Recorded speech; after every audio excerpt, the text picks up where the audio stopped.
जय गुरुदेव, जय गायत्री माता। स्वाध्याय से इष्ट दर्शन। अंतर यात्रा विज्ञान के प्रयोग योग साधक के चिंतन, चेतना एवं चित्त की पुनर्संरचना करते हैं। प्रणव पंडित जी ने लिखा है कि इस नवीन संरचना का आधार बनता है साधक के चिंतन में परिवर्तन, चिंतन में उथल पुथल, थोड़ी बहुत फेर बदल बड़ी सामान्य सी घटना है जो कल्पनाओं की लहरों एवं भावनाओं की तरंगों के साथ घटित होती रहती हैं। ये कल्पनाएं एवं भावनाएं लोगों के व्यवहार, देखे हुए दृश्यों, सुनी हुई बातों एवं व्यवहारिक जीवन के घटनाक्रमों के अनुसार बदलती रहती हैं। यह परिवर्तन क्रम प्राय सभी के जीवन में आने जाने, अनजाने चाहे अनचाहे घटित होता रहता है। हालांकि इसकी कोई सुनियोजित दिशा नहीं होती, बस यह सब ऐसे ही अनायास चलता रहता है। जबकि इस चलते रहने के सत्प्रभाव या फिर दुष्प्रभाव बड़े दूरगामी होते हैं। योग साधक एवं मानवीय चेतना के मर्मज्ञ मनीषी ऐसे बेहोशी भरे जीवन के हिमायती कभी नहीं होते। उनका विश्वास होशपूर्ण होने एवं जागृत जीवन जीने में होता है। उनकी इसी धारणा से योग के प्रयोग उत्पन्न हुए हैं एवं योग की तकनीकें विकसित हुई हैं। चिंतन, चरित्र एवं व्यवहार की प्रत्येक छोटी बड़ी क्रिया के दिशापूर्ण सुनियोजन के परिणाम बड़े ही आश्चर्यकारी साबित होते हैं।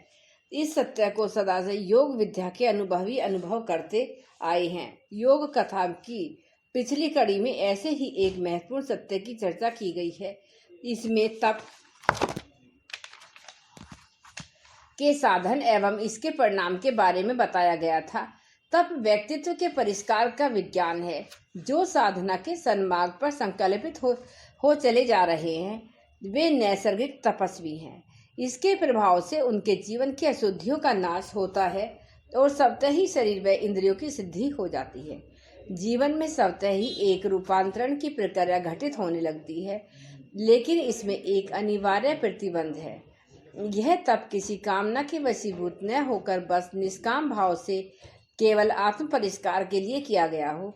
तप के परिणाम आश्चर्यकारी होते हैं। यह लोक विख्यात है, लेकिन इसी के साथ यह भी सत्य है कि तप एवं तपस्वी दोनों के ही भटकने के आसार प्राय रहते हैं।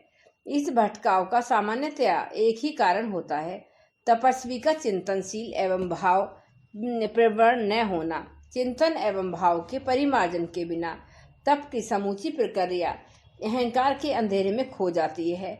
ऐसा न हो, इसके लिए चिंतन का निरंतर परिमार्जित व परिष्कृत होना जरूरी है। कल्पनाएं हों या भावनाएं, इनका साफ सुथरा व स्वच्छ होना आवश्यक है। यदि कल्पनाओं एवं भावनाओं की स्थिति परिष्कृत रह सकी तो चेतना एवं चित्त भी परिष्कृत होते रह सकेंगे। परंतु यदि कल्पनाएं कलुषित हुई, भावनाएं भटकी हुई तो समझो चेतना धूमिल हुई और चित्त में संस्कारों की धूल बढ़नी प्रारंभ हो गई। ऐसा न हो, इसके लिए महर्षि पतंजलि अपने अगले सूत्र में एक नई प्रयोग विधि स्पष्ट करते हैं। स्वाध्याय में से इष्ट देवता का साक्षात्कार है, उनसे एकत्व घटित होता है।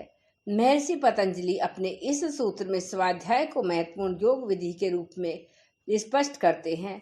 आमतौर पर स्वाध्याय को पठन पाठन तक सीमित माना जाता है, लेकिन सत्य इसमें कहीं गहरा और व्यापक है।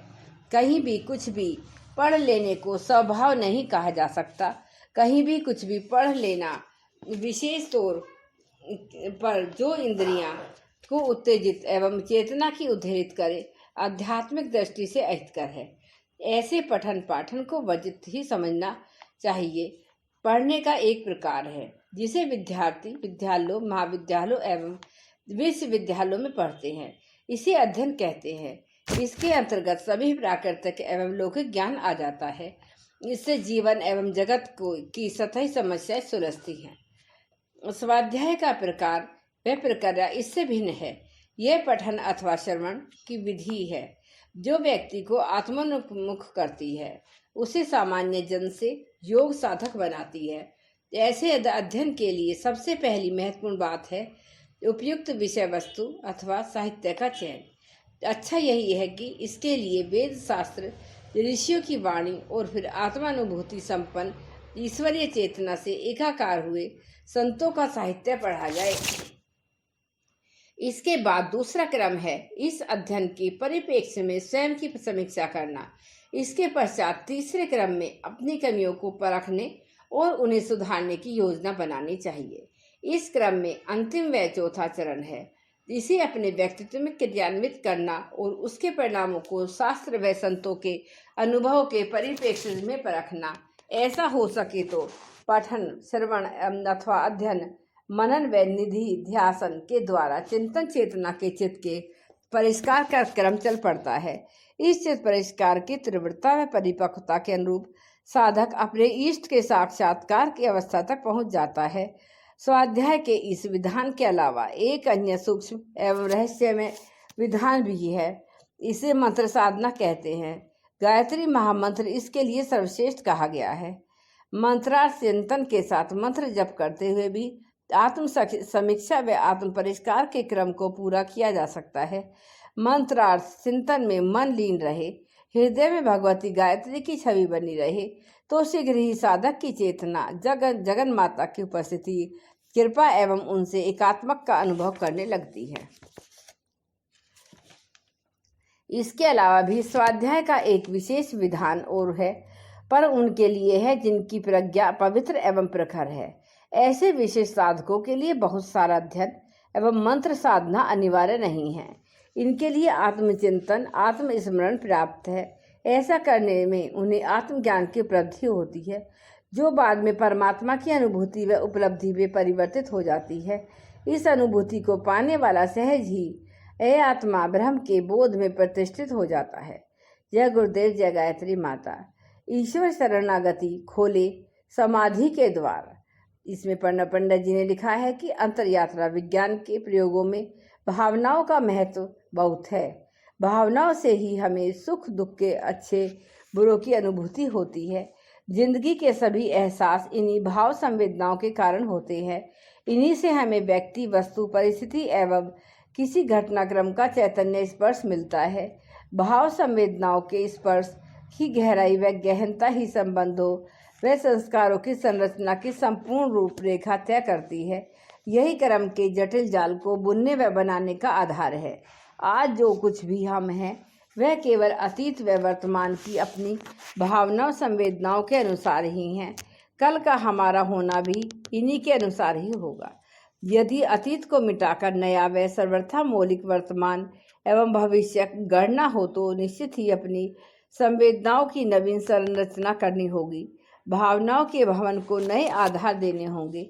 ऐसा करने के लिए किया गया संकल्प, सही गई कठिनाइयाँ, अपनाई गई विधियाँ ही तप है। इसके विपरीत जो कुछ भी कहा और किया जाना है वह बच्चों के खिलौनों, खेल के बच्चक का नापन व बचपन के सिवा अन्य कुछ भी नहीं है।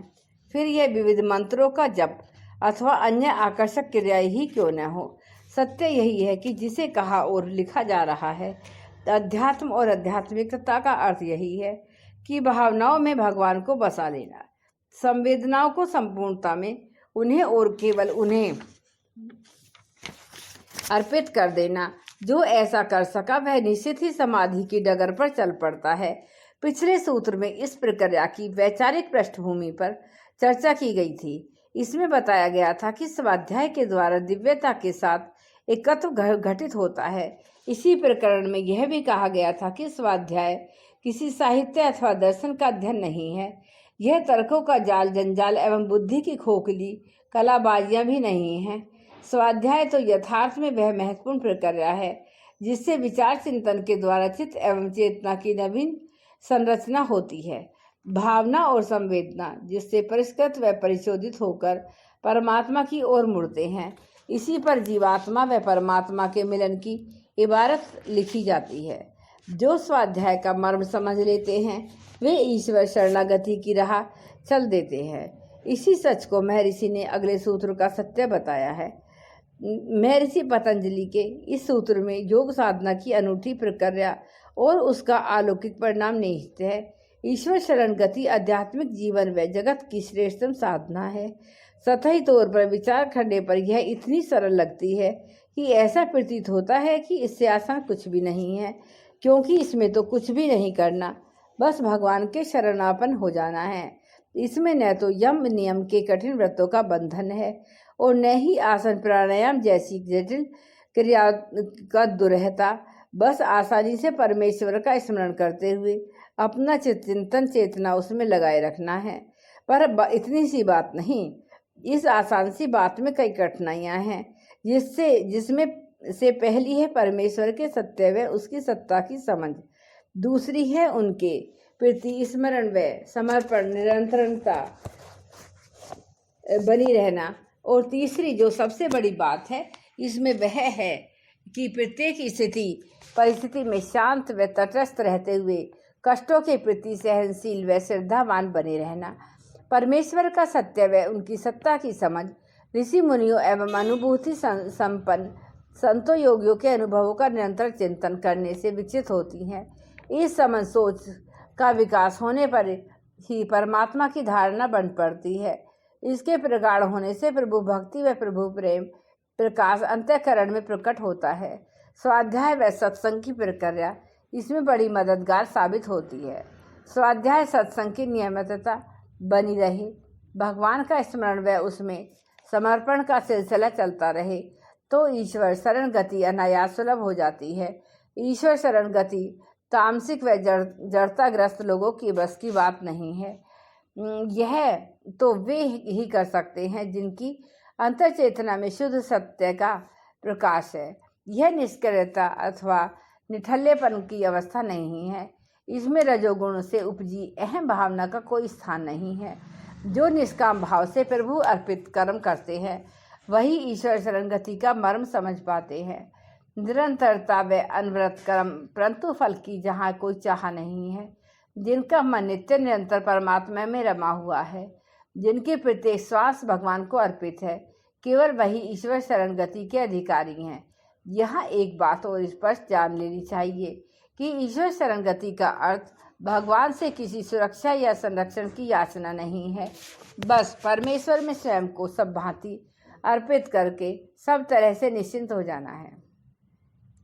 जो भगवान के प्रेम में सब तरह से रम गए हैं उन्हें न तो अतीत का पछतावा होता है, न वर्तमान की चाहत और न ही भविष्य की कोई चिंता। उनका चिंतन चेतना और चित्तो बस परमात्मा में घुलता जाता है। उनके संस्कार स्वतः ही पेड़ के सूखे पत्तों की भांति झड़ते जाते हैं। प्रत्येक स्थिति में ऐसे भक्तजन अपने भगवान की शरण में होते हैं।